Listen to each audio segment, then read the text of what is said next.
روز قیامت اللہ تعالیٰ یہی 99% جو اللہ تعالیٰ کی رحمت ہے، اس رحمت کا مظاہرہ کر کے اللہ تبارک و تعالیٰ بندوں کے گناہوں کو معاف کرے گا، انہیں جہنم میں جانے سے بچا لے گا، جہنم میں چلے گئے تو نکال کے باہر لائے گا۔ اللہ تعالیٰ کی رحمت ہی رحمت ہوگی، اللہ تعالیٰ کی رحمت کا سمندر بڑا وسیع۔ لیکن اللہ تعالیٰ نے پہلے ہی دن سے مسئلہ صاف کر دیا، یہ ساری رحمت کی جو بات ہے نا، یہ گنہگار بندوں کا معاملہ، مشرکوں کا اس میں کوئی حصہ نہیں۔ شرک کرنے والوں کے لیے اللہ نے صاف طور پہ کہہ دیا، اِنَّهُ مَن يُشْرِكْ بِاللَّهِ فَقَدْ حَرَّمَ اللَّهُ عَلَيْهِ الْجَنَّةَ، جو اللہ تبارک و تعالیٰ کے ساتھ شرک کرتا ہے اس پر اللہ تعالیٰ نے جنت کو حرام کر دیا، وہ جنت میں کبھی نہیں جائے گا۔ اللہ کے بندوں بھائیو، کیوں؟ اہل علم نے کہا سارے گناہ جو ہوتے ہیں وہ اللہ تعالیٰ کی حق تلفی ہے، اللہ کا حق ادا کرنے میں کمی کر رہے ہیں۔ آپ اگر اللہ تعالیٰ کی نافرمانی کر رہے ہیں، اللہ کا حق نہیں دے رہے ہیں، اور اللہ چاہے تو اپنا حق وصول کرے، آپ کو سزا دے، اور اللہ چاہے تو رحم و کرم کا مظاہرہ کر کے معاف کر دے۔ سارے کے سارے معاملات، جو احکام ہیں، جو اعمال ہیں، یہ حق ہے اللہ تعالیٰ کا، اور حق دینے میں آپ نے کمی کی ہے۔ لیکن توحید اور شرک کا مسئلہ یہ اللہ تعالیٰ کی غیرت کا مسئلہ۔ آپ کسی کی بات نہ مانے، وہ معاف کر سکتا ہے، لیکن آپ اس کی غیرت کو للکاریں، اس کی غیرت پہ آپ ہاتھ ڈالیں، اس کی چادر پہ آپ ہاتھ ڈالیں، ایک طرح سے دوسرے الفاظ میں کہوں اس کی عزت اور کبریائی پہ ہاتھ ڈالیں، کوئی معاف نہیں کرتا آپ کو۔ اللہ نے کہہ دیا ہے کہ شرک کا جو معاملہ اللہ معاف نہیں کرے گا۔ اسی لیے بھائیو، یہ سب سے بڑا ظلم ہے، دنیا میں اس سے بڑا ظلم نہیں ہے۔ اسی کو اللہ تعالیٰ کے درجے کا مانے یا اللہ کا انکار کر کے مانے تبھی شرک ہوگا، ایسا نہیں۔ آپ اللہ کو مانتے ہوئے اللہ تعالیٰ کے ساتھ غیر اللہ کو مانے، یہ بھی شرک ہے۔ آپ اللہ تعالیٰ کے بعد کسی درجے میں، چاہے جتنی مسافت آپ رکھ لیں، لیکن اللہ تعالیٰ کے درجے کے بعد ان معاملات میں جو معاملات اللہ تبارک و تعالیٰ کے خالص اختیار کے ہیں، ان میں حصے دار مان لینا۔ جیسے میں نے کہا، نفع و نقصان کے معاملات ہو گئے، بیماری دینا، شفا دینا، آدمی کو موت دینا، حیات دینا، اولاد دینا، اولاد چھین لینا، یہ جو فیصلے ہیں اس اللہ تعالیٰ کی ربوبیت کے معاملات، اس میں اللہ تعالیٰ کے بعد بھی اگر آپ کسی کو درجہ دیتے ہیں، یہ شرک ہے۔ مکہ کے مشرک یہی مانتے تھے، کہتے تھے تیرے برابر کا تیرے ساتھ کوئی شریک نہیں۔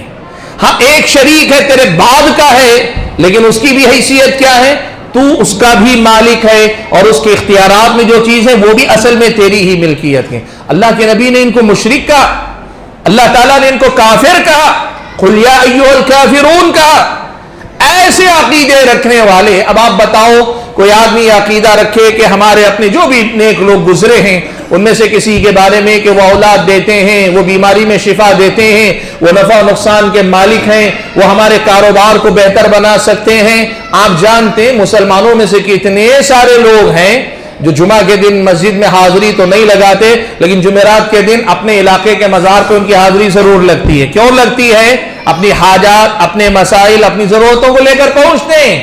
بھائیو، یہ سارے کے سارے کام شرکیہ کام، اور شرک کا تیسرا بڑا اہم باب ہے، وہ ہے توحید عبادت، پکارنا، عبادتیں کرنا، ذبح کرنا، سجدے کرنا، ان کے لیے نماز پڑھنا، ان کے لیے اپنے دل میں محبت کا وہ اعلیٰ درجہ رکھنا، ان کا خوف سب سے زیادہ رکھنا، یہ جو ساری عبادتیں ہیں نا، یہ عبادتیں بھی صرف اللہ تعالیٰ کے لیے ہونی چاہیے۔ ایسی عبادتوں میں سے کوئی عبادت غیر اللہ کے لیے نہیں ہونی چاہیے۔ غیر اللہ کے لیے جانور ذبح نہ کریں، غیر اللہ کی عظمت بتانے کے لیے جانور ذبح نہ کریں، آپ غیر اللہ کو اپنی مدد کے لیے نہ پکاریں، آپ غیر اللہ کے سامنے جا کر سجدہ کر کے اپنے آپ کی ذلت کا اظہار نہ کریں۔ یہ ساری کے ساری عبادت کی وہ شکلیں ہیں جو شرک قرار پاتی ہیں۔ میں نے ذرا تفصیل سے اس لیے بات کر لی یہ شرک کے بارے میں کہ ہمارے ذہنوں میں تازہ رہے جب ہم شرک کہتے ہیں تو کیا ہے۔ بھائیو، ہمارا عنوان ہے سب سے بڑا ظلم کیا ہے۔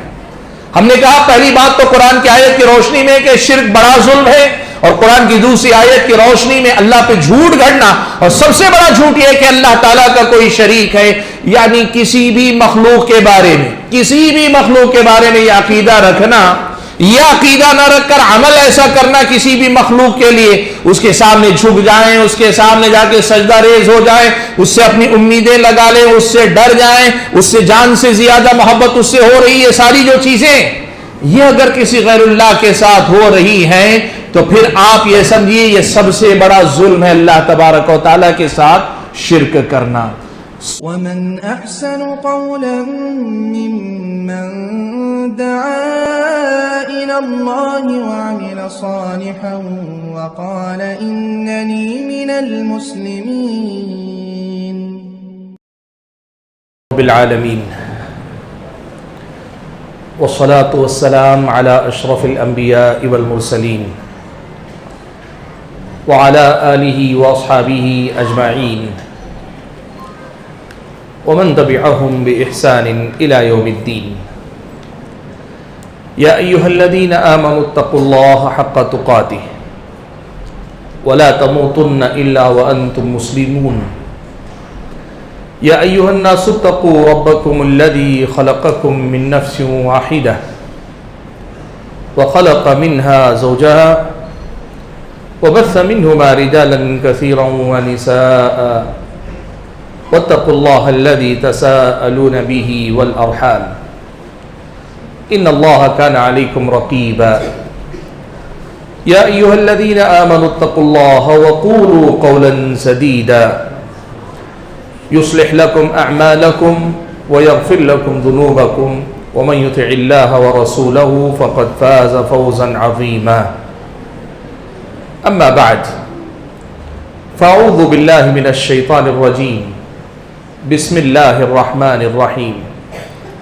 وإذ قال لقمان لابنه وهو يعظه يا بني لا تشرك بالله إن الشرك لظلم عظيم۔ محترم علماء کرام، ذمہ داران جماعت و جمعیت، بزرگان محترم، نوجوان ساتھیوں اور پردہ نشین خواتین اسلام، میرے لیے یہ بات بڑی ہی خوشی اور مسرت کا باعث ہے کہ آپ کے اس بستی باغ پلی میں ایک وقفے کے بعد دوبارہ پھر حاضر ہونے کا اللہ تعالیٰ نے موقع عطا فرمایا ہے۔ ہمارے آس پاس کے جن علاقوں میں ہماری خواہش ہوتی ہے کہ یہاں دعوت و تبلیغ کے کام کو فروغ ملے، کتاب و سنت کی دعوت عام ہو، لوگوں تک اللہ تبارک و تعالیٰ کے دین کی سچی اور صحیح تصویر واضح ہو، پہنچے ان تک، ان میں سے آپ کی یہ بستی باغ پلی بھی ہے۔ اور آج مجھے اس بات پر خوشی ہے کہ نہ صرف یہ کہ باغ پلی کے ہمارے اپنے احباب ہیں، ساتھ میں اطراف و اکناف کی اور اس کے علاوہ ذرا دور دراز مقامات کے بھی کافی احباب یہاں آپ شریک ہیں۔ میری یہ دعا ہے کہ اللہ تعالیٰ آپ تمام لوگوں کے یہاں اکٹھا ہونے کو قبول فرما لے، آمین۔ دوسری بات جو میں کہنا چاہوں گا، ابھی جب مجھے خطاب کے لیے دعوت دیتے ہوئے انہوں نے مدعو کیا، تبھی مجھے پتہ چلا کہ میں مجلس کا صدر ہوں۔ پوسٹر میرے پاس بھائی نے بھیجا ضرور ہے، سہیل بھائی نے، لیکن میں باریکی سے دیکھ نہیں سکا تھا۔ بات ہو گئی تھی تو میں نے سمجھا باغ پلی کا پوسٹر ہے، صدر کی ذمہ داری یہ ہوتی ہے کہ مجلس کی ابتدا سے لے کر اخیر تک بیٹھے، ساری گفتگو، ساری تقریریں سنیں، اور سننے کے بعد جو باتیں کہی گئیں ان کے اندر اگر کوئی بات اصلاح کے قابل ہے تو ان کی اصلاح کرے، ان کی طرف نشاندہی کرے، بہتر کیا ہو سکتا ہے یہ سب بتائے۔ ظاہر سی بات ہے کہ صدر کی یہ جو ذمہ داری ہے اس کے لیے آدمی کو یہاں وقت سے پہلے رہنا اور وقت کے اختتام تک رہنا چاہیے، لیکن میری اپنی کچھ مجبوریاں ہیں، ہمارے احباب ذمہ داران جانتے ہیں کہ زندگی کی بھاگ دوڑ ذرا زیادہ ہے، اس وجہ سے میں بہت کم کہیں بھی کسی پروگرام میں شروع سے آخر تک شریک ہو پاتا ہوں۔ اسی لیے اگر کوئی مجھ سے پوچھتا ہے تو صدارت میں نے آج تک کبھی قبول نہیں کی ہے۔ اب اگر یہاں ڈال دیا گیا ہے تو ظاہر سی بات ہے کہ میری یہ ذمہ داری بنتی ہے کہ میں آپ کے سامنے صدر کی حیثیت سے دیکھوں، جو میں نے دیکھا اس میں صرف ایک بات وہ بتا دوں، پھر میں اپنے موضوع کی طرف آؤں گا۔ جس بچے کو آپ نے قرات پڑھنے کے لیے بلایا، اس بچے نے آ کے سلام کیا، اور سلام کرنے کے بعد پھر دوبارہ اس نے زور سے سلام کیا تاکہ آپ سب مل کر جواب دیں۔ اصل میں یہ جو رواج ہے، یہ جو طریقہ ہے، ہمارے بعض اہل علم کی وجہ سے، دیکھیے دو چیزیں، سلام کا مقصد ہے آپ سے گفتگو کرنے سے پہلے سلام سے پہل کرنا۔ پہلی بات آپ یہ جان لیں کہ تقریر یا بیان کرنے سے پہلے سلام کرنا کوئی ضروری عمل نہیں۔ پہلی بات، اگر کوئی آدمی جیسے میں آیا، میں نے سلام نہیں کیا آپ کو، بسم اللہ میں نے شروع کر لی تقریر، بالکل جائز ہے، کوئی غلط بات نہیں ہے۔ سلام کا یہ مقام نہیں ہے کہ سلام کر کے ابتدا کی جائے۔ دوسری بات، اگر کوئی سلام کرتا ہے چاہے پروگرام میں ہو یا کہیں اور، تو سلام کے جواب میں اگر کوئی ایک آدمی جماعت میں سے جواب دے دے تو اس سلام کے جواب کا فرض ادا ہو جاتا ہے، پوری جماعت کو جواب دینے کی ضرورت نہیں ہوتی۔ یہ ادب ہمیشہ یاد رکھیں۔ آپ گھر میں داخل ہو رہے ہیں، السلام علیکم آپ نے کہا، کسی ایک بھائی نے جواب دے دیا، کافی ہے، سارے لوگوں کو جواب دینا ضروری نہیں۔ ہمارے جو اہل علم، الحمدللہ ہمارے بزرگ علماء میں سے بعض ایسا کرتے ہیں، سلام کرنے کے بعد سب کا جواب سننا چاہتے ہیں۔ وہ شاید میں جو سمجھ پایا، اس لیے کہ ہمارے اپنے علماء اہل حدیث علماء ہیں، تو شاید وہ یہ نہیں ضروری سمجھتے کہ آپ سب جواب دیں، لیکن آپ سب جواب دیں گے تو اس کا مطلب یہ کہ آپ سب سننے کے لیے تیار ہیں، وہ کنفرم کرنا چاہتے ہیں۔ اس لیے مسئلے کو آپ یہ سمجھ لیں کہ سلام کا جواب جماعت میں سے کوئی ایک فرد دے دے تو حق ادا ہو جائے گا، سب کو جواب دینا فرض نہیں، ضروری نہیں ہے، ٹھیک ہے۔ اگر کوئی ایک آدمی اگر سلام کر رہا ہے، جواب دینے میں جماعت میں سے کوئی جواب دے دے تو یہ کافی ہو جاتا ہے۔ بہرحال ایک ہی چیز میری نظر میں آئی تو میں نے سوچا کہ اب آپ نے صدارت کہہ دیا تو ایک چیز نظر میں آئی تو وہی بتا دوں، تو یہ بتا کر میں اس مسئلے سے اپنے آپ کو آزاد کر لیتا ہوں۔ صدارت میرے خیال میں ہمارے امیر صاحب کی رکھ لیں، اس لیے کہ ابتدا سے یہ بیٹھے ہیں اور آخر تک بیٹھیں گے، ہمارے کولہا ڈسٹرکٹ کے امیر بھی ہیں، اطراف اپنا بھاگ دوڑ کرتے رہتے ہیں، تو امیر صاحب کو جو ہے ہم صدر مان لیتے ہیں آج کی مجلس کا۔ چلیے ہم آتے ہیں اپنے عنوان کی طرف۔ ہمارے اپنے بھائیوں نے میرے سامنے جو عنوان رکھا کہ آپ اس عنوان پر گفتگو کیجئے کہ سب سے بڑا ظلم کیا ہے۔ بھائیوں، سب سے پہلی بات ہمیں یہ دیکھنا پڑے گا کہ ظلم کسے کہتے ہیں، عربی زبان میں لفظ ظلم کا مطلب کیا ہے۔ ہم عام آدمی کو بھی کہتے ہیں تو بڑا ظالم انسان ہے، اور کسی آدمی کی طرف سے تکلیف بہت زیادہ ہوتی ہے تو ہم کہتے ہیں کہ اس نے بڑا ظلم کیا ہے مجھ پر، اور ہم یہ کہتے ہیں بھائی مظلوم کو جو زیادہ ستاؤ نہیں کہ مظلوم کی بددعا اللہ تعالیٰ سیدھے ڈائریکٹ قبول کرتا ہے۔ یہ ساری جو باتیں ہم کہتے ہیں، لفظ ظلم جو ہے اس کا مطلب کیا ہے؟ سب سے پہلے جب ظلم سمجھیں گے تو پھر سب سے بڑا ظلم کیا ہے اور کیوں ہے یہ بھی سمجھنا آسان ہوگا ہمارے اور آپ کے لیے۔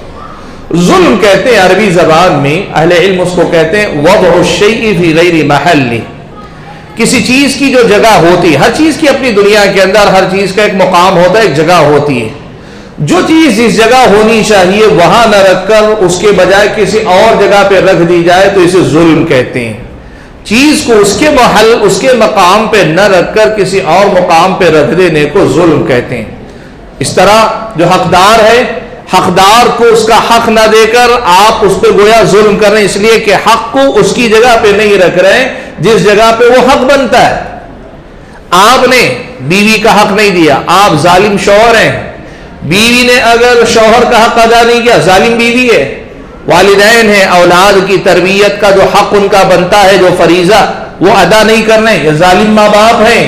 اور اولاد ہے، والدین کی اطاعت، فرما برداری، ان کی خدمت، ان کی دیکھ بھال کی جو ذمہ داری بنتی ہے، اگر وہ حق ان کو نہیں دے رہے ہیں، یعنی وہ حق ان کی جگہ پہ نہیں رکھا جا رہا ہے، ظالم اولاد ہے۔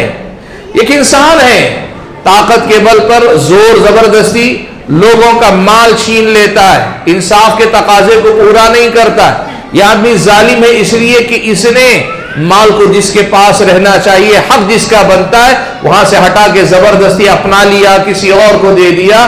حتیٰ کہ آپ یہ سمجھیے آپ کا مال ہے، میں زبردستی چھین کے دوسرے کو دے رہا ہوں، میں نہیں لے رہا ہوں لیکن میں ظالم ہوں، اس لیے کہ آپ کا مال ہے، کسی اور کا نہیں ہے۔ مجھے جو ہے اس بات کا خیال رکھنا چاہیے کہ جس کا جو مقام اسلامی شریعت نے رکھا ہے اس کو اس کی جگہ پہ رکھا جائے۔ اور اسی لیے اصل عنوان کی طرف آنے سے پہلے کچھ باتیں بتا دوں۔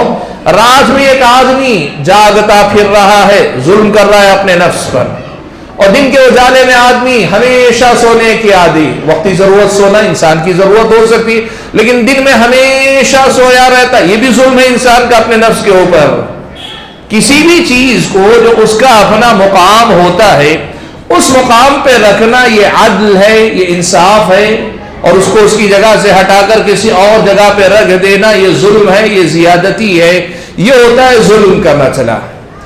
اب سوال یہ پیدا ہوتا ہے کہ ظالم تو بہت ہیں، ظلم کی شکلیں بہت ہیں، آدمی کوئی بھی کام اگر کرتا ہے، حتیٰ کہ اسلامی شریعت نے یہ تک کہا، دیکھیے میں آپ کو بتاتا ہوں، اللہ تعالیٰ نے اب جس رجب کے مہینے سے ہم اور آپ گزر رہے ہیں نا، اس میں اللہ تعالیٰ نے کہا ان عدت الشہور عند اللہ 12 شہرا فی کتاب اللہ، اللہ نے کہا آسمان و زمین کو جب سے اللہ نے پیدا کیا تب سے سال کے 12 ہی مہینے اللہ نے رکھے، اور تب سے اللہ نے یہ فیصلہ کیا ان میں سے 4 مہینے حرمت والے، احترام والے، اللہ نے کہا اس کا احترام کرنے کا طریقہ یہ کہ فلا تظلموا فیہن انفسکم، ان مہینوں میں تم اپنے نفسوں پہ ظلم نہ کرو۔ کیا مطلب ہے ظلم نہ کرو؟ بھئی حرمت والے مہینوں میں مہینوں کے تقدس کا، احترام کا خیال رکھ کر جینا، یہ اس مہینے کے احترام کو اس کی جگہ رکھنا ہے۔ اگر آپ اس میں لڑائی جھگڑا کرتے ہیں، بلا وجہ جنگ مول لیتے ہیں، آپ جو ہے اللہ تعالیٰ کی نافرمانی کرتے ہیں، اللہ تبارک و تعالیٰ کے حکم کو ٹالتے ہیں، کوئی بدعت ایجاد کرتے ہیں، کسی شرکیہ کام میں مبتلا ہوتے ہیں، آپ ظلم کر رہے ہیں۔ اللہ نے کہا فَلَا تَظْلِمُوا فِيهِنَّ أَنفُسَكُمْ، ان 4 حرمت والے مہینوں میں اپنے نفسوں پر ظلم کرنے سے خصوصی طور پر بچنے کی کوشش کرو۔ حضرات گرامی قدر بات سمجھیے، ظلم کہتے ہیں کہ کسی چیز کو اس کے جائز مقام پہ نہ رکھ کر آپ اسے کسی اور جگہ پہ رکھ دیں، یا اس کی جگہ پہ کوئی اور چیز کو لا کر رکھ دیں۔ ظلم یہ ہے کہ آپ اس کا جو مقام ہے وہ نہ رکھیں، یا جس کا جو مقام نہیں بنتا وہاں لا کر کسی کو بٹھا دیں۔ مثال کے طور پر مان لیجئے کہ آج کی یہ آپ کی ترتیب ہے، مان لیں صدر صاحب کا مقام، آپ صدر صاحب کو نیچے بٹھا دیں اور کسی آدمی کو اوپر بٹھا دیں، ذمہ کسی عام آدمی کو، کہ یہ دوہرا ظلم ہے، صدر کو نیچے بٹھانا بھی ظلم ہے، اور جو آدمی کسی بھی وجہ سے یہاں بیٹھنے کے جو ترتیب ہے اس ترتیب میں نہیں آتا ہے، اس آدمی کو لا کے زبردستی بٹھانا یہ ظلم ہے۔ تو ظلم کہتے ہیں اسلامی شریعت کے اندر کسی بھی چیز کو اس کا جو جائز مقام ہے اس مقام پہ رہنے نہ دے کر کسی اور مقام پہ لے آنا، لا کر اسے رکھ دینا، یہ ظلم ہے۔ اب اس میں سب سے بڑا ظلم کیا ہے؟ قرآن و سنت میں اگر آپ پڑھ کر دیکھیں تو اللہ تبارک و تعالیٰ نے شرک کو ظلم قرار دیا، اور قرآن کی بعض آیتوں میں اللہ تعالیٰ نے اللہ تبارک و تعالیٰ پہ جھوٹ گھڑنے کو سب سے بڑا ظلم کہا۔ اللہ نے کہا وَمَنْ أَظْلَمُ مِمَّنِ افْتَرَى عَلَى اللَّهِ كَذِبًا، اس سے بڑا ظالم کون ہو سکتا ہے جو اللہ تبارک و تعالیٰ پر جھوٹ گھڑے۔ اہل علم نے کہا اس جھوٹ گھڑنے کی ایک شکل یہ کہ یہ دعویٰ کرے کہ اللہ تبارک و تعالیٰ کا کوئی شریک ہے، اللہ تبارک و تعالیٰ کا کوئی پارٹنر ہے، کوئی حصے دار ہے۔ حضرات گرامی قدر بات کو سمیٹ کر جو بنیادی مسئلہ بتانا چاہتا ہوں، اسلامی شریعت کی نظر میں سب سے بڑا ظلم یہ ہے کہ بندہ اللہ تبارک و تعالیٰ کے ساتھ شرک کرے۔ سب سے بڑا ظلم اللہ تعالیٰ پہ جھوٹ گھڑنا ہے، اور جھوٹ گھڑنے بھی کئی درجے کے ہو سکتے، اس میں سب سے بڑے درجے کا جھوٹ یہ ہے کہ کوئی آدمی یہ دعویٰ کرے کہ اللہ تبارک و تعالیٰ کا کوئی پارٹنر ہے، کوئی شریک ہے۔ بھائیوں، آج ہم اسی مسئلے کو ذرا ترتیب کے ساتھ سمجھنے کی کوشش کرتے ہیں کہ یہ جو ظلم ہے اللہ تبارک و تعالیٰ کے ساتھ شریک ٹھہرانا، یہ سب سے بڑا ظلم کیوں ہے، اور اللہ تعالیٰ کی نظر میں سب سے بڑا گناہ بھی کیوں ہے، یہی بات آج ہم اور آپ سمجھنے کی کوشش کرتے ہیں۔ شرک کیا ہے؟ شرک کیا ہے؟ ہم نے کہا شرک سب سے بڑا ظلم۔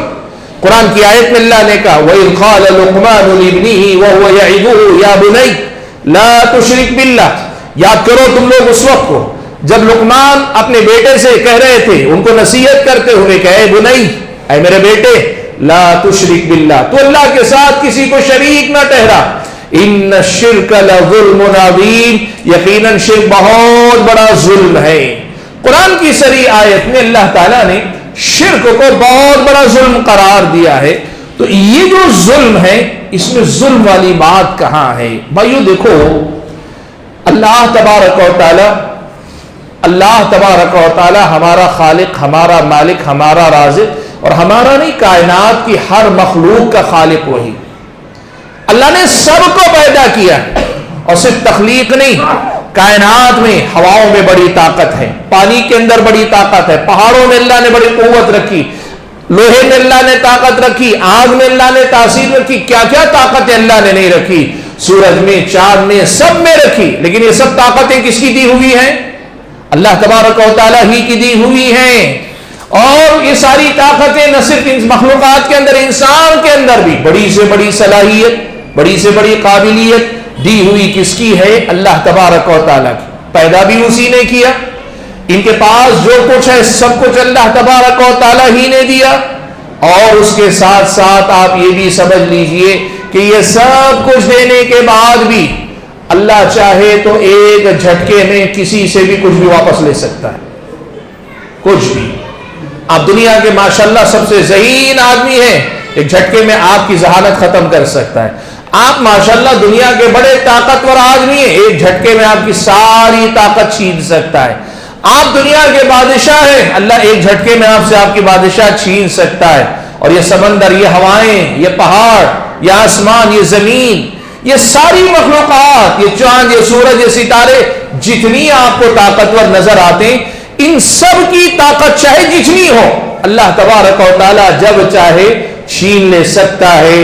رب العالمین ہی سب کچھ کرنے والا ہے، اور اس کے مقابلے میں ساری مخلوقات اس کے سامنے انتہائی عاجز، بے بس، بڑے کمزور، لاچار، مجبور، محتاج، اور اس کے سامنے انتہائی عاجز قسم کی مخلوقات ہیں۔ ایک حقیقت، اب اس حقیقت کو بتانے کے بعد اللہ تبارک و تعالیٰ نے کہا، دیکھو ساری مخلوقات کو کہا، یہ جتنی مخلوقات ہیں نا، انسان اور جن کو اللہ تعالیٰ نے امتحان کے لیے، آزمائش کے لیے الگ رکھا، بقیہ ساری مخلوقات کو اللہ تعالیٰ نے حکم دیا ہے۔ آپ یہ بات یاد رکھیے، انسان اور جن، ان دو کے علاوہ اللہ کے ساتھ کوئی شرک نہیں کرتا ہے، سبحان اللہ۔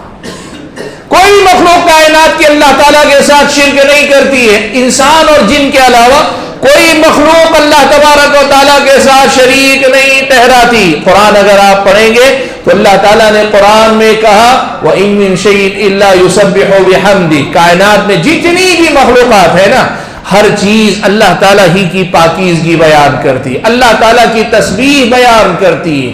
نبی علیہ السلام نے احادیث میں یہ بات چیونٹیوں کے بارے میں کہی، دوسری مخلوقات کے بارے میں کہی، یہ سب وہ مخلوقات ہیں جو اللہ تعالیٰ کا نام لیتی ہیں۔ ان انسانوں کے علاوہ، ان جن کے علاوہ جتنی مخلوقات ہیں، ساری مخلوقات اللہ تبارک و تعالیٰ ہی کی عبادت کرتے، ان میں سے کوئی اللہ تعالیٰ کے ساتھ شرک نہیں کرتی۔ بلکہ آپ قرآن پڑھیں گے تو قرآن میں آپ کو اور ہم کو یہ بتایا گیا، یہ مخلوقات، انسان جب اللہ تعالیٰ کے ساتھ شرک کرتا ہے نا، مخلوقات تعجب کرتی ہیں کہ انسان کیسے کسی کی عبادت کر سکتا ہے اللہ کے علاوہ۔ آپ قرآن پڑھیں، اللہ تبارک و تعالیٰ نے حضرت سلیمان کا واقعہ بیان کیا۔ سلیمان علیہ السلام کو اللہ نے ایسی بادشاہت عطا فرمائی تھی کہ حضرت سلیمان علیہ السلام کی بادشاہت میں، ان کے اختیارات میں اپنی فوج انسانوں کی تھی، جن بھی ان کے احکام کے تابع تھے، اور ان کے ساتھ ساتھ کئی ایک چرند و پرند ان کی اپنی فوج کے اندر شامل تھے۔ اللہ تعالیٰ نے انسانوں سے آگے جنوں پر، جنوں سے آگے دیگر چرند و پرند پر حضرت سلیمان کو اللہ نے حکومت عطا کی تھی۔ اتنی شاندار حکومت میں اللہ نے ایک واقعہ نقل کیا ہے کہ حضرت سلیمان علیہ السلام نے ایک دن دیکھا ہدہد پرندہ غائب ہے، ہدہد پرندہ غائب ہے۔ حضرت سلیمان علیہ السلام نے کہا، میری اجازت کے بغیر یہ غائب ہوا ہے، جب واپس لوٹ کر آئے گا تو میں اس کو ذبح کر کے چھوڑوں گا، میں ذبح کر دوں گا، سزا۔ یا پھر اپنی غیر حاضری کے لیے کوئی معقول عذر، کوئی معقول سبب لے کر آئے، واقعی ویلڈ ریزن اگر لے کر آتا ہے تو پھر دیکھا جائے گا۔ قرآن میں آپ پڑھیے، اللہ تعالیٰ نے فرمایا، فَمَكَثَ غَيْرَ بَعِيدٍ فَقَالَ أَحَطُّ بِمَا لَمْ تُحِطْ بِهِ وَجِئْتُكَ مِنْ سَبَإٍ بِنَبَإٍ يَقِينٍ۔ زیادہ دیر نہیں گزری تھی کہ ہدہد پرندہ آیا۔ آنے کے بعد اس نے کہا کہ اے سلیمان، اس وقت میرے پاس ایسی خبر ہے جو آپ کے پاس نہیں ہے۔ ملک سبا سے میں ایک ایسی خبر لے کر آیا ہوں جو یقینی خبر ہے۔ حضرت سلیمان علیہ السلام نے جو گفتگو کی اس میں آگے اس نے جو ہے اس حدود پرندے نے اپنے مشاہدات جو دیکھے نا، اس میں سے دو چیزوں پہ بڑا تعجب کیا ہے۔ آپ پڑھے قرآن میں، کہ ایک تو میں نے یہ دیکھا انی وجدت امرأۃ تملکہم، میں نے دیکھا کہ یہ بڑی طاقتور قوم ہے لیکن ان کے حکمران کوئی عورت ہے، عورت ان پہ حکومت کر رہی ہے، عورت کی حکومت ان پہ ہے۔ یہ ایک تعجب کی بات ہے، پرندہ کہہ رہا مجھے یہ دیکھ کے تعجب ہوا۔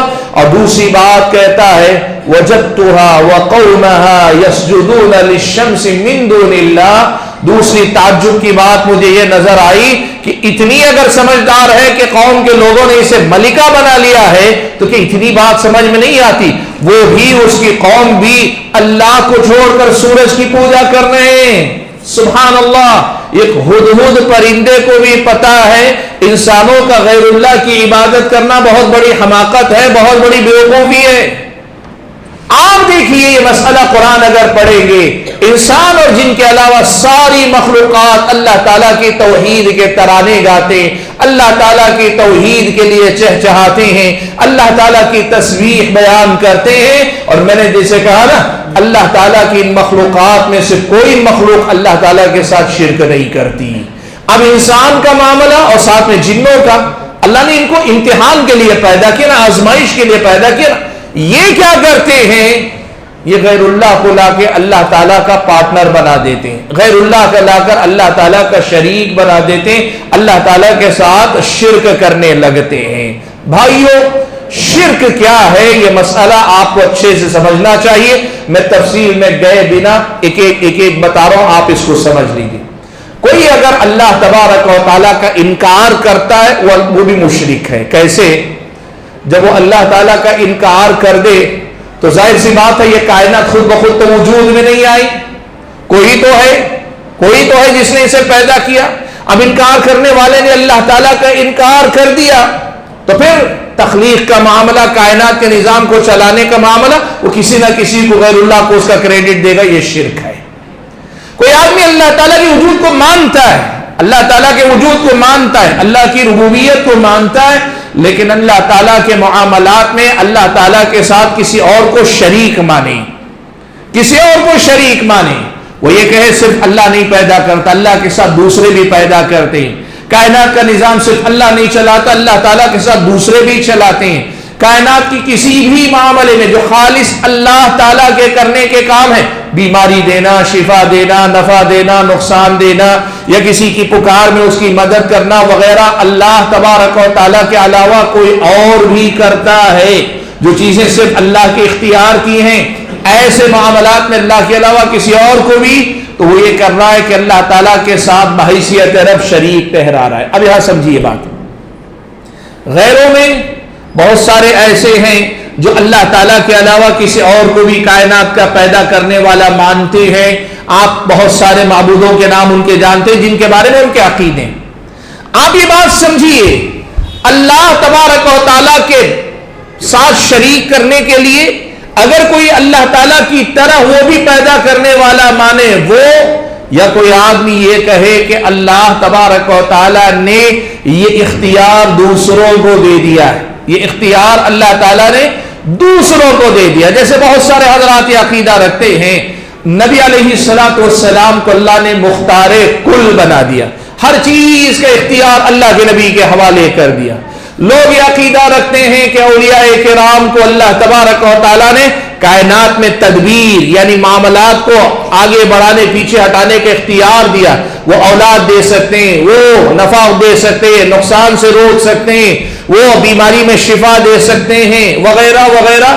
یہ عقیدہ رکھتے ہیں، کیا کہتے ہیں معلوم؟ ہمارا ماننا یہ ہے کہ وہ خود دیتے نہیں ہیں لیکن اللہ تعالیٰ نے یہ صلاحیت ان کو دے دی ہے، تو کہتے ہیں یہ بھی کائنات کے نظام میں عمل دخل رکھتے ہیں لیکن اللہ تعالیٰ کی مرضی سے یہ اختیار رکھتے ہیں۔ یاد رکھو بھائیو، اللہ تبارک و تعالیٰ کے ساتھ کسی اور کو کوئی بھی کام کرنے والا ماننا یا یہ عقیدہ رکھنا کہ اللہ تبارک و تعالیٰ نے کسی کو اختیار دیا ہے اور وہ اپنے اختیار سے بیماری بھی دیتے ہیں، شفا بھی دیتے ہیں، آدمی کو نفع بھی پہنچاتے ہیں، نقصان سے روکتے بھی، نقصان سے نکالتے بھی ہیں، موت دیتے ہیں, حیات دیتے ہیں, یہ ساری باتیں اگر غیر اللہ کے لیے ثابت کی جا رہی یہ بھی شرک ہیں. اب آپ یاد رکھیے گا, یہ ہے اللہ تعالیٰ کی ربوبیت میں شرک. اللہ تعالیٰ کے ساتھ شرک کا ایک اور درجہ کیا ہے معلوم ہے؟ جو صفات اللہ کی ہیں وہ اللہ کے لیے نہ رکھ کر کسی اور کو دی جائیں. جیسے مثال کے طور پر اللہ تعالیٰ کا ایک نام ہے السمیع, اللہ سننے والا ہے, اللہ سنتا ہے. کیا سنتا ہے؟ سب کچھ سنتا ہے. ہم سب کھڑے ہو کر ایک ساتھ اللہ تعالیٰ کو پکاریں, سارے کے سارے لوگ مل کر اللہ تعالیٰ کو پکاریں, ہو سکتا ہے ہمیں آپس میں ایک دوسرے کی پکار سنائی نہ دے, الگ الگ. اب آپ جانتے ہیں دعاؤں میں ایک آدمی اللہ تبارک و تعالیٰ کو پکارتا, ہر آدمی نماز کے بعد اپنی اپنی دعا میں لگا ہوا. سوچیں ایک وقت کتنے کروڑوں انسان اللہ تعالیٰ کے پاس اپنی بات رکھ رہے, اللہ سب کی بات سنتا ہے. اللہ عرش پر مستوی آسمانوں کے اوپر ہے, فاصلے کے باوجود اللہ تبارک و تعالیٰ سنتا ہے. اب ایسا سننا یہ اللہ تعالیٰ کی صفت ہے. کوئی آدمی اب کہتا ہے ہم یہاں سے پکارتے ہیں, پیارے نبی صلی اللہ علیہ وسلم مدینہ میں رہ کر سنتے ہیں, وہ اللہ تعالیٰ کی سننے والی ایک صفت کو غیر اللہ کو دے رہا ہے. کوئی کہتا ہے ہم یہاں سے بیٹھ کر شیخ عبد القادر جیلانی کو پکارتے ہیں تو شیخ عبد القادر جیلانی ہماری آواز کو سن لیتے ہیں, وہ اللہ تعالیٰ کے سننے کی صفت کو شیخ عبد القادر جیلانی کو دے رہا ہے. آپ یہ بات سمجھیے, وہ شیخ عبد القادر جیلانی کو بھی اللہ تعالیٰ کی سننے والی صفت دے رہا ہے.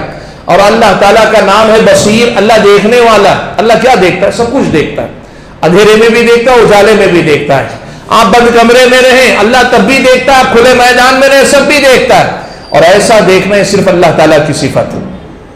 اب اگر کوئی آدمی یہ کہے کہ اللہ تبارک و تعالیٰ تو بصیر ہے, لیکن اللہ تعالیٰ کے بعد ولی بھی قبر میں رہتے ہوئے ہمارے حالات کو جان لیتے ہیں, دیکھ لیتے ہیں. وہ قبر میں رہتے ہیں, ہم قبر پہ جاتے ہیں تو ہمیں دیکھ لیتے ہیں قبر کے اندر سے, یہ فاصلے حائل ہونے کے بعد دیکھنے والی صفت اللہ کی ہے, یہ غیر اللہ کو دی جانے والی بات, یہ شرک ہے, یہ شرک ہے. اور بھائیو ایک بڑی اہم بات میں آپ کو بتا دوں, سنو, یہ بھی آپ اچھی طرح سے سمجھو. ضروری نہیں کہ آپ وہ کام جو اللہ تعالیٰ کے ہیں غیر اللہ کو دے رہے, اس میں اللہ کے برابر کا مانے, یہ ضروری نہیں. یا اللہ کا انکار کر کے ان کو مانے تب بھی ضروری نہیں. آپ اللہ کو مانتے ہوئے غیر اللہ کو بھی مانتے ہیں تو بھی شرک ہے. اور آپ اللہ تعالیٰ کے برابر نہیں, اللہ تبارک و تعالیٰ کے بعد کے درجے میں رکھ کر بھی مانے تو بھی شرک ہے. آپ یہ مانیں کہ اپنی مرضی سے کرتے ہیں تو بھی شرک ہے. اور اگر آپ یہ مانیں کہ جو معاملات اللہ کے اختیار کے, وہ معاملات اللہ تعالیٰ نے کسی اور کو دیے ہیں اور اللہ کے دینے پر وہ دیتے ہیں, تو یہ بھی شرک ہے. آپ اس مسئلے کو اچھے سے سمجھیے. کیسے؟ صحیح بخاری میں اگر آپ پڑھیں گے نا تو ایک حدیث آپ کو ملے گی. پیارے نبی صلی اللہ علیہ وسلم نے فرمایا, مشرکین مکہ کعبۃ اللہ کا طواف کرتے تھے تو یہ تلبیہ پڑھتے تھے, کہتے تھے لبیک اللہم لبیک, کہتے حاضر ہوں اے اللہ تعالیٰ میں حاضر ہوں, لبیک لا شریک لک, حاضر ہو تیرا کوئی شریک نہیں ہے. جب یہ بات کہتے تو اللہ کے نبی کہتے قد ایمان لے آئے, ایمان لے آئے, لیکن فوراً وہ کہتے الا شریکا هو لک, ہاں لیکن ایک تیرا پارٹنر ہے, ایک تیرے ساتھ جو ہے شریک ہے. بھائیو یہ کیا تھا معلوم؟ عرب کے قبائل میں ہر قبیلے کا اپنا ایک خاص معبود تھا, خاص بت تھا. ہمارے یہاں لوگ کہتے بنے دیور, آپ جانتے ہیں نا, ہر خان لوگوں کا اپنا اپنا خدا ہوتا ہے, لوگوں نے بنا لیا. ایسے عرب کے قبیلوں کے پاس اپنا اپنا, وہ سمجھتے تھے ہمارے معاملات ان کے ذریعے حل ہوتے ہیں. مکہ کے مشرک یہی مانتے تھے, تو پہلے کہتے تھے لا شریک لک, تیرا کوئی شریک نہیں, یعنی تیری برابری کا کوئی نہیں, لیکن تیری برابری کا نہیں, لیکن تیرے بعد کا ایک ایسا پارٹنر ہے, تملکہ وما ملک, تو اس کا بھی مالک ہے, اور اس کے اختیار میں جو چیزیں ان کا بھی تو ہی اصل مالک ہے. میں جو بات کہنا چاہ رہا ہوں, بات سمجھیے, یہ بات بڑی اہم بات ہے جو آپ کے سامنے رکھ رہا ہوں. آپ کسی کو اللہ تعالیٰ کے درجے کا مانیں یا اللہ کا انکار کر کے مانیں تبھی شرک ہوگا, ایسا نہیں. آپ اللہ کو مانتے ہوئے اللہ تعالیٰ کے ساتھ غیر اللہ کو مانیں, یہ بھی شرک ہے. آپ اللہ تعالیٰ کے بعد کسی درجے میں, چاہے جتنی مسافت آپ رکھ لیں, لیکن اللہ تعالیٰ کے درجے کے بعد ان معاملات میں جو معاملات اللہ تبارک و تعالیٰ کے خالص اختیار کے ہیں, ان میں حصے دار مان لینا. جیسے میں نے کہا نفع نقصان کے معاملات ہو گئے, بیماری دینا, شفا دینا, آدمی کو موت دینا, حیات دینا, اولاد دینا, اولاد چھین لینا, یہ جو فیصلے ہیں اس اللہ تعالیٰ کی ربوبیت کے معاملات. اس میں اللہ تعالیٰ کے بعد بھی اگر آپ کسی کو درجہ دیتے ہیں یہ شرک ہے. مکہ کے مشرک یہی مانتے تھے, کہتے تھے تیرے برابر کا تیرے ساتھ کوئی شریک نہیں. ہاں ایک شریک ہے تیرے بعد کا ہے, لیکن اس کی بھی حیثیت کیا ہے, تو اس کا بھی مالک ہے, اور اس کے اختیارات میں جو چیز ہے وہ بھی اصل میں تیری ہی ملکیت ہے. اللہ کے نبی نے ان کو مشرک کہا, اللہ تعالیٰ نے ان کو کافر کہا, قل یا ایھا الکافرون کہا. ایسے عقیدے رکھنے والے, اب آپ بتاؤ کوئی آدمی عقیدہ رکھے کہ ہمارے اپنے جو بھی نیک لوگ گزرے ہیں ان میں سے کسی کے بارے میں کہ وہ اولاد دیتے ہیں, وہ بیماری میں شفا دیتے ہیں, وہ نفع و نقصان کے مالک ہیں, وہ ہمارے کاروبار کو بہتر بنا سکتے ہیں. آپ جانتے ہیں مسلمانوں میں سے کتنے سارے لوگ ہیں جو جمعہ کے دن مسجد میں حاضری تو نہیں لگاتے, لیکن جمعرات کے دن اپنے علاقے کے مزار پہ ان کی حاضری ضرور لگتی ہے. کیوں لگتی ہے؟ اپنی حاجات, اپنے مسائل, اپنی ضرورتوں کو لے کر پہنچتے ہیں. بھائیو یہ سارے کے سارے کام شرکیہ کام.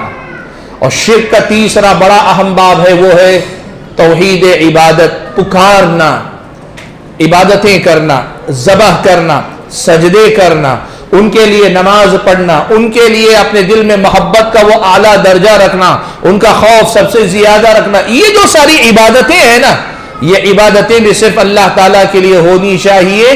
ایسی عبادتوں میں سے کوئی عبادت غیر اللہ کے لیے نہیں ہونی چاہیے. غیر اللہ کے لیے جانور ذبح نہ کریں, غیر اللہ کی عظمت بتانے کے لیے جانور ذبح نہ کریں. آپ غیر اللہ کو اپنی مدد کے لیے نہ پکاریں. آپ غیر اللہ کے سامنے جا کر سجدہ کر کے اپنے آپ کی ذلت کا اظہار نہ کریں. یہ ساری کے ساری عبادت کی وہ شکلیں ہیں جو شرک قرار پاتی ہیں. میں نے ذرا تفصیل سے اس لیے بات کر لی یہ شرک کے بارے میں کہ ہمارے ذہنوں میں تازہ رہے جب ہم شرک کہتے ہیں تو کیا ہے. بھائیو ہمارا عنوان ہے سب سے بڑا ظلم کیا ہے.